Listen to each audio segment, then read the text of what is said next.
Dear Diary, is that how you start one of these things? Dear Diary? I've never had a therapy journal before, and to be honest, I feel a little bit stupid about it. The whole dear thing makes it feel like I'm writing to someone, but Dr. Hart assures me that no one will ever read this, not even him. The whole point is that I use it to be aware of my illness, bringing my addiction out from under the shovelfuls of dirt I've been habitually heaping onto it for the past decade. Uncover it, hold it in my hands, so that I can understand it somehow, maybe one day find the strength to put it aside. The whole problem is, I guess, that he thinks I'm uncovering and holding up and examining something relatively harmless here. I'm starting out my therapy journey with a lie. I've told him that I'm a sex addict, which he's surprised by, me being 25 and all. He doesn't see anything wrong with a guy my age thinking about sex all day long. He was confused by my deep shame, my terror at even coming to see him. But in truth, Dr. Hart has no idea of the nature of the thing I'm really talking about. The thing that follows me, the friend I made when I was about 15, who I didn't know would be right here beside me for the rest of my life. I'm not sure he would treat me if he knew what I really was. There's doubt in the psychological world whether you can even treat people like me at all. My first therapist wouldn't even try. I went to my mother once and asked her to take me to a psychologist. She was standing in the kitchen stirring a pot of stew, losing herself in the motion of it, her eyes downcast and cheeks rosy from the steam coiling all around her, pretty and slim in her nightie. I'd been floating around for a little while, thinking I should ask the question, loitering, trying to work up to it. I picked some bacon out of the rice in the pot next to the stew, and Mum glanced at me, cheeky, told me there wouldn't be any left if I kept going. It was hard to bring her down from the dreamy place she went to when she cooked, created things. She used to sculpt back then. I'd watched her for hours in silence, her slick fingers moving over the slimy grey clay. In the end, I just filled my lungs with air, counted to 3, and did it. I think I need to see someone, I said. A counsellor. Kev, her brow was creased, eyes shooting from mine to the work before her. What? What do you mean? Her face was a picture of confusion, flickering with panic. The sculptor who sees a wet vase leaning, sliding, can't understand why it won't hold its body like the rest of the identical vases she'd spun, sitting straight on the kiln shelf like soldiers.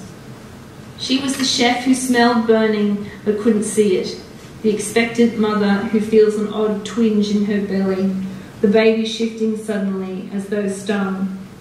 What's wrong with my creation? Or, more accurately, what have I done here? It hurt to both tell her and not tell her, to make up some tale about being depressed and sit silently all the way to the cold, quiet psychologist's office without any explanation for her about what she'd not given me, what she'd not said, which moment she hadn't been present, that had left me in this state, unable to share with her at all why this clay pot had cracked. I'd sat in the shrink's office gnawing my fingernails and examining the certificates on her walls while she stood out in the hall with Mum, reassuring her that pubescent depression is normal and she'd probably be able to find the cause of my distress within a couple of sessions. That it wasn't likely I'd need to be medicated, but it was an option. There'd be some talk of statistics, of limiting my TV time and increasing my vitamin intake, making sure I got to sleep at a reasonable hour. When the psychologist had come in and shut the door, I'd watched her carefully as she walked to the other side of her desk, smoothing down the sides of her neat black bob, as though she couldn't possibly chat without knowing every hair was in place. Kevin, why don't you tell me a bit about yourself? I told her exactly that, a bit. I'm looking back on myself now, on my teen introduction, and smiling. I told her about the books I was reading and the video games I was playing, and about my best friend Paul and our bikes. She'd asked me if I was being bullied, how my grades were going, if I was drinking, all the normal sources of a young person's despair. I'd been just about dripping with sweat by the time I got up the courage to tell her.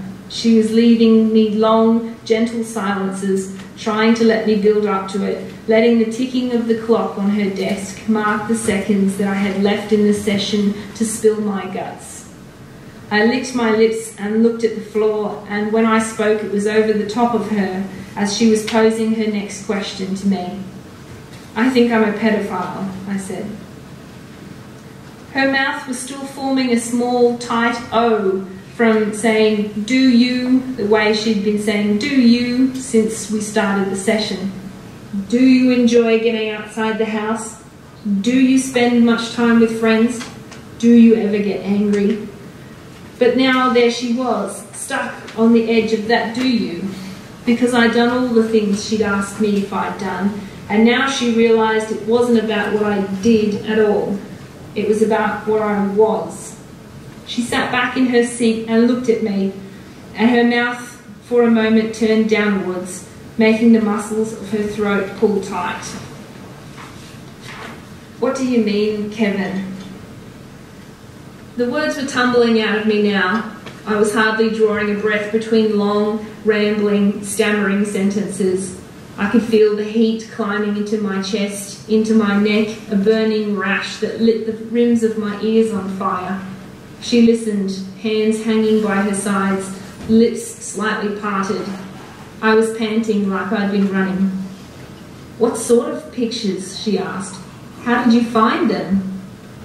I told her about the pictures, my very first foray into my addiction that was not entirely contained within my brain, actual images I'd been sent from someone in a chat room, how I'd clicked from picture to picture, link to link, video to video, down a dark staircase into the bowels of the internet, to places most people didn't even know about.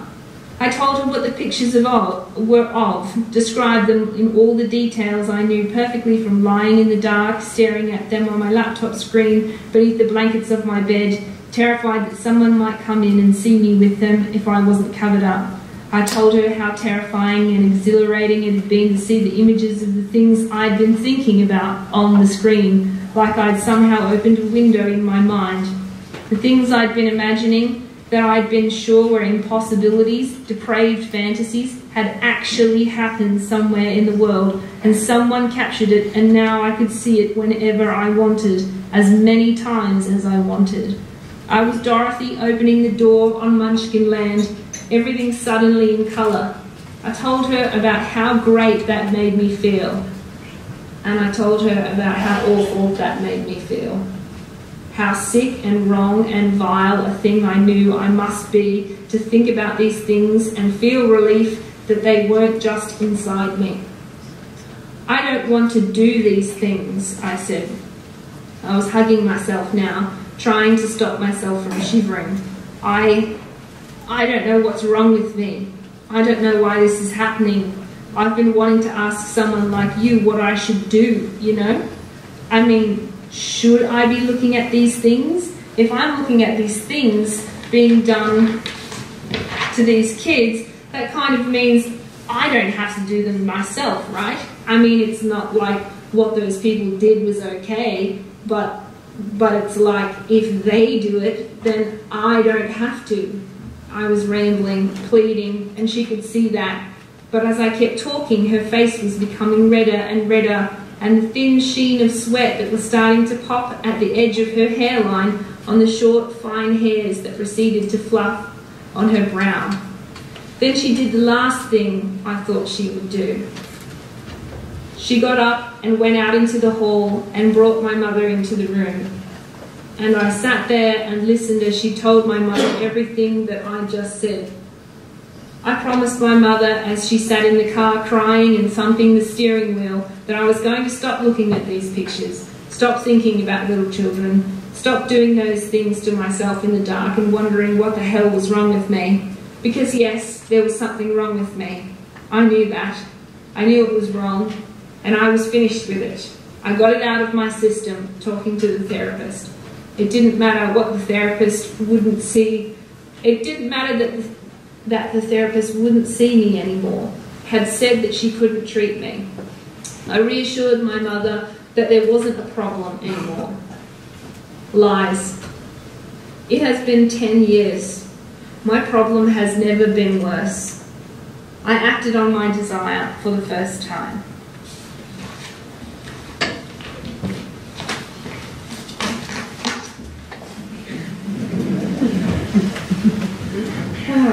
I don't know about you, but when I first read this, I found it extremely hard to bear, really. To get into the mind of this character, really, to see his perspective.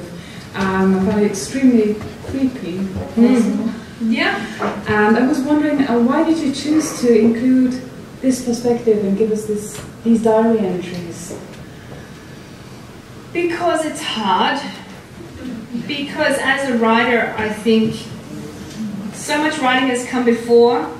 There's so much crime fiction out there, and it's easy to do what other people have done before and just call villains evil and psychopaths and depraved. And it's easy to do that, and everybody understands that, and when you read it, it makes sense. But it's harder as a writer to write from the villain's perspective and to do that convincingly. And so I listen to villains whenever I can. I did not speak to any child sex offenders for this novel, and I don't think that they would speak to me. I wouldn't even know how to find them. But I have talked to some very evil people in my life. Just in July, I got back from being in the US for a year with my husband, and while I was over there, I was doing research for novels, and I said to my husband, I think I'm going to go and visit this serial killer in San Quentin. And he said, that sounds like something you would do. And I had started writing to this guy, and he said to me, why do you want to come and talk to me? And I said, to be honest, it's because you're the worst person I can think of in the whole world who's still alive. It's true. And he said, fair enough, you know. And I went and I spoke to him, and I talked to him for 5 hours. And the strange thing about that whole situation was just that he wasn't... I expected him to be like Hannibal Lecter. And it was crazy because when I got there, I got to San Quentin, I got all the way through the security, I'm in the bowels of the prison, and nobody tells you what to do. So I'm standing out, and I said to a guard, I'm here to see this person at 8 o'clock, the serial killer. And he said, oh yeah, he's going to be in that cage right there. He's not up yet, he's running a bit late. He's going to be in that cage. And there was this cage that goes floor to ceiling, steel mesh with bulletproof glass all around in there. And I said, oh, okay, cool, all right. He's going to be in there. Where am I going to be? And the guard said, in there. And I went, okay, no problem. And so they brought him out, and he was cuffed with his hands behind his back. And this person has killed a number of young ladies, and I happen to be a young lady, and so I was a bit nervous about that, but I thought, he's cuffed, okay. So they put him in the cage with me, and then he turned around and put his hands through the door, and they uncuffed him, and then they padlocked the door and walked away. That's reassuring. Yeah. And, you know, but I got to have this conversation with him for 5 hours, you know, and he said, you can ask me anything on any subject, I'm very difficult to offend. And I said, all right, let's give it a whirl then. And I said to him, are you sorry? Don't you think about your victims? Don't you think about their families? you're pure evil and this sort of stuff. And he answered, and he wasn't what I expected. And I went in there and I thought he's either going to be sorry or not sorry, and I think he's both. And I just walked out of there going, wow. And so it's experiences like that that I use. I see. Yeah. So are we going to meet a serial killer in one of your next books? I've written about serial killers before, and this one was just a lot friendlier than I imagined. He, I said to him while we were in there, I don't know how much time I've got left, but just a funny thing I said to him while I was in there, I don't want to give you any ideas, but what happens if you lunge at me, Hannibal Lecter style, and try to bite my face off? And he said, well, if you look up in the ceiling there's a hole in the ceiling outside the cage, and there's a rifleman up there, and if I lunge at you, he'll just shoot me. And I said, I have a few problems with that. He's going to have to shoot through the cage, and it's a steel cage. The holes are like this, so it's going to have to not ricochet off the cage and hit me. And that's problem number one. And I said, problem number two is that if you come at me, I'm going to fight you. I'm not just going to sit here. So we're going to be in a furious tangle, and he's going to try and shoot you while this is happening. And then I said, even if he does manage to get you, problem number three is that you're going to have your head blown off right in front of me. And I just bought this outfit, especially for this occasion. And he said to me, Candice, I didn't design the system. Well,